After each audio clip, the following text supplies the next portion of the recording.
On our video entitled 5 Companions We Gladly Ended, commenter Mike Surly Guy Walton had this to say. Koth, yet another poorly written black character by BioWare. Once is an anomaly, twice or more is a trend. Well, that'll get people talking, so in the spirit of good-natured dialogue, here's a counterpoint. BioWare, and now Broadsword, have written a lot of bad characters. Male, female, human, alien, black, white, doesn't matter. They're on a trend of suckage. And it just so happens that 2 glaring examples of the giant sucking sound happen to be Koth and the much maligned Jacob from Mass Effect 2 and 3. And by far the most egregious would be Jacob. That character got the short shrift 6 ways to Sunday. But here's why I don't think the evil R word is at play as a systemic issue with BioWare or Broadsword. So let's start with the thing that controls every aspect of game development. Lettuce, cash, moolah, dough, simoleons, greenbacks. No surprise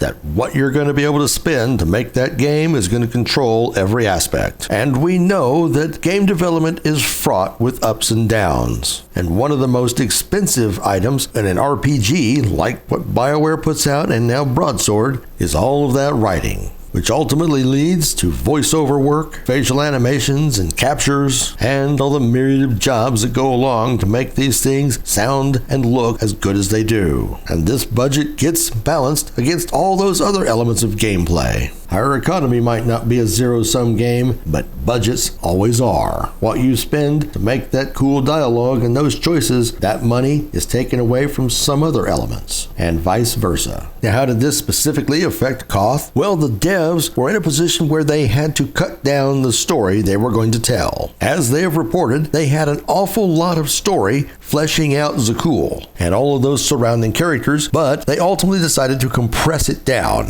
They wanted to save cash and begin to maximize more of the group content. And as they didn't get the warm reception they were hoping for from those first chapters of Knights of the Fallen Empire, we ultimately got a very shallow story, which means shallow, weak characters. Instead of Koth fleshing out the world, we got a Valkyrian apologist with no real context as to why he was such an apologist. And his backstory was never fully fleshed out. He was a member of the military, high-ranking actually, but apparently his peeps were the folks in Breaktown. We're told he was a great leader, but we never see it, and all the circumstances around his plot points were rushed and ultimately felt very weak and poorly put together. And despite everything they wanted to tell us about Valen and the story they tried to build up about her, she got much of the same treatment. Ultimately, she was just a wacko with too much force power, though they tried to show us, oh, you can be sympathetic to her because of what Valkyrian did, but we never got to see anything other than wacko Valen. And with Koth, it was the same thing. You don't see really another side of him. Every time he comes in, he's either doing something stupid or, again, apologizing for Valkyrian's actions.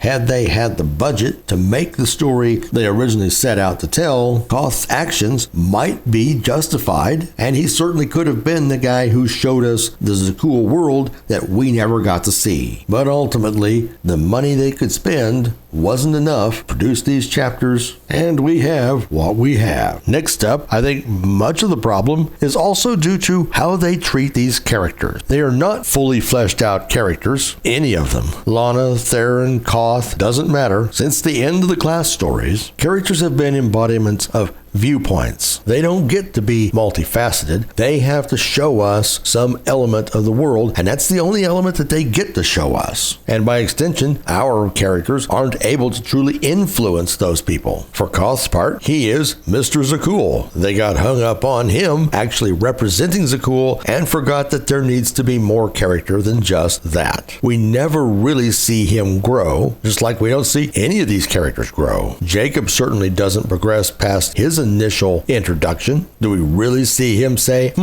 maybe the elusive man really isn't this great guy? Part of this goes back to budget. Part of it is the philosophy on how you write a character. When you invest so much for that character to show the player some aspect of the world, it's all too easy for that character to never have anything else other than that aspect. A far better treatment for Koth would have had someone else come in representing Zakul, allowing Koth either to bolster that new character or take an opposite viewpoint. Then you can show some type of character growth. And it certainly can be said that there really was no character growth with Arkin. Yes, he can be quote-unquote redeemed, but that's only because of some ritual that purged the evil from him or whatever that was. It wasn't like we changed his mind. I mean, heck, Senya never changes. Everything her two wacko kids do never convinces her to take a true stance against them. Just having circumstance change the situation doesn't mean the character changed. So Koth, Jacob, Senya, Arkin, Valen, they never truly change inside. They just get changed because circumstances dictate that they have to change. And to me, that's not true character growth. And finally, I don't think the writers of Koth, either consciously or subconsciously, were trying to make a statement about his skin color. I think they were trying to write a different character than they had written before, got stuck not being able to flesh the character out, ultimately got rushed in what they were supposed to deliver as a story, and since the overall story arc never really felt coherent, there was no way the Koth character was going to have a coherent story. As for Jacob, I think they tried to make a complex character, they just did a crappy job of it. The man was a flawed human being. That's admirable to try to write. I think they really tried. The problem is, his viewpoint was not a sympathetic one. We all knew the elusive man was scum. And for my part, I didn't like Miranda, hot butt shots and all. She was working part and parcel with the elusive man, and it wasn't until all of these events happening around Shepard that she changed. Her and Jacob had certainly been a party to everything happening up to that point. It's another one of those things where, if you remember the old TV show Xena Warrior Princess, she's a scumbag murderous warlord who suddenly turns into this awesome, decent human being. It's hard to tolerate those kinds of character shifts without an awful lot of explanation. And back to Star Wars, the Darth Vader redemption hardly works for me either. He didn't sacrifice himself to stop the Emperor from destroying the galaxy. He did it to stop his son from suffering. And while admirable, it wasn't because he really had a change of heart, was it? This is a man who had no problem destroying an entire planet full of people. Hard to say,